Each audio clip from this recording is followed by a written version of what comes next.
The wound is the place where the light enters you. Rumi. What if I told you that every rejection you've ever endured wasn't a curse but a compass?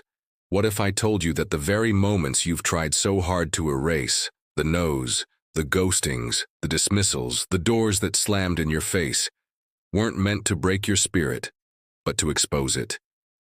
This is not a motivational speech. This is a psychological reckoning, a call to arms, a challenge to everything you were taught about failure, self-worth, and pain. Rejection is not your enemy. It's your greatest, most honest, most ruthless teacher. It peels away the mask. It doesn't tell you who they are. It tells you who you are. It doesn't show you your weakness. It shows you your blind spots. Rejection is the mirror that reveals your unhealed wounds, your hidden fears, your unspoken shame. And here's the twist.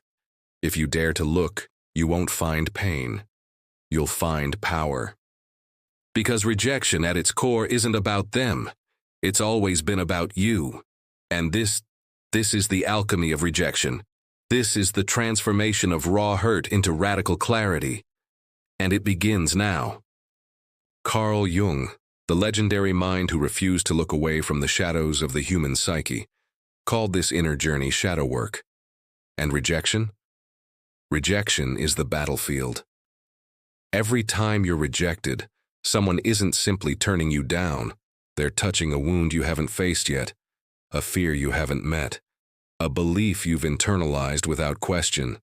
And until you stop running from that discomfort, you'll remain trapped in cycles that look like fate, but are really just fear on repeat. Let's get honest. Rejection hurts. It stings like hell. It destabilizes you, makes you feel small, exposed, inadequate. But why does it hurt so badly? Why does something as simple as no feel like emotional annihilation? Because rejection doesn't just happen outside you. It detonates inside you. It cracks open your internal architecture. It reveals the scaffolding you've built your self-worth on. When someone tells you no, they don't just shut a door, they hold up a mirror. And what you see staring back, that's where the real war begins. That's when Jung's shadow walks into the room. The shadow is everything you've disowned in yourself. Your shame, your flaws, your jealousies, your hidden rage, your unmet needs. And rejection, ironically, is one of the few life experiences intense enough to drag those shadows into the light. It's not just about someone not choosing you. It's about what that moment reveals about how you choose yourself. And that's why it hurts. Not because someone said no, but because you've been saying no to parts of yourself for years. You've buried your pain under performance. You've silenced your doubt with overcompensation. You've masked your wounds with ambition, sex, attention, and perfectionism. But rejection rips the mask off. It says, here, look, this is where it hurts. This is what's still bleeding. But here's the radical truth. That pain isn't here to punish you. It's here to wake you up. Rejection is the universe's scalpel. It cuts so it can heal. But only if you stop avoiding the cut. Only if you stop distracting yourself with approval and start sitting in the discomfort long enough to hear what it's trying to teach you. When you do, rejection becomes the start of a journey, not the end of one. Let's talk about one of the deepest traps most people never escape: external validation. We live in a world obsessed with it, chasing likes, chasing compliments, needing to be noticed, needing to be chosen. We're taught from childhood to seek gold stars and approval. Our entire sense of value becomes dependent on how others respond to us. And so, rejection doesn't just sting, it dismantles our identity. When someone doesn't choose us, we fall apart, because we never learned how to choose ourselves. Here's the raw truth. External validation is a drug, and like any addiction, the more you chase it, the more it controls you. You become desperate, fragile, easily manipulated, easily destroyed, because your power no longer lives within you. It lives in their hands, but true freedom starts where neediness ends. That's where detachment enters. And no, detachment isn't coldness. It isn't apathy. It's maturity. It's the grounded realization that your worth has nothing to do with how others react to you. You are enough, not when someone sees you, but because you see yourself. And when you embody that, everything changes. You become magnetic. Not because you're performing, but because you're not performing at all. That is power. That is self-possession. That is alchemy. Rejection isn't just an emotional inconvenience. It's a spiritual initiation. It cracks open the illusion that someone else's acceptance will complete you. It forces you to sit in the discomfort of your own presence. And that presence? That's where Jung's concept of individuation begins. Shadow work isn't about becoming perfect. It's about becoming whole. It's about reclaiming every piece of yourself you've pushed into the dark. And rejection, harsh, painful, humiliating rejection, is often the only thing strong enough to pull those parts out into the light. It's the trigger that forces you to ask the deeper questions. Why does this hurt so much? What am I making this rejection mean about me?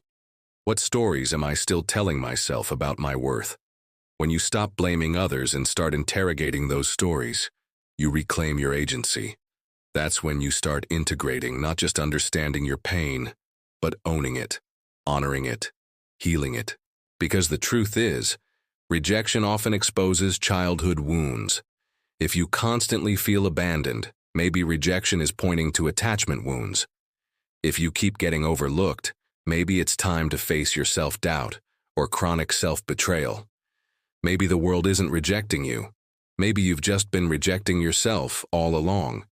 Every rejection, then, becomes a breadcrumb, leading you back to yourself. You see, the wound isn't where you end. It's where you begin. This is why rejection is sacred. It's the spiritual teacher most people ignore. Because facing it requires humility. It demands that you stop blaming others. It asks you to strip away your excuses and look at what's real, within you. Not out there, in here. And once you start doing that, you begin to experience something wild. You begin to realize that rejection is never personal. It's directional. Every no is a redirection toward your real path, your true identity, your authentic self. This is what authenticity actually means. Not performing your way into people's approval, but standing in your truth, even when it costs you attention.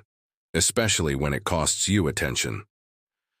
Authenticity is attractive not because it seeks attention, but because it no longer needs it. And when you no longer need validation, that's when you start attracting people, opportunities, and relationships that resonate with your truth, not your performance. You become unshakable, not because rejection stops, but because it no longer controls you.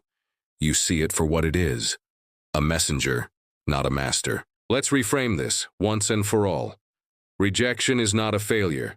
It's feedback. It tells you what you need to heal. It shows you where you need to grow. It reveals the parts of yourself you still need to accept. But more than that, it strengthens you.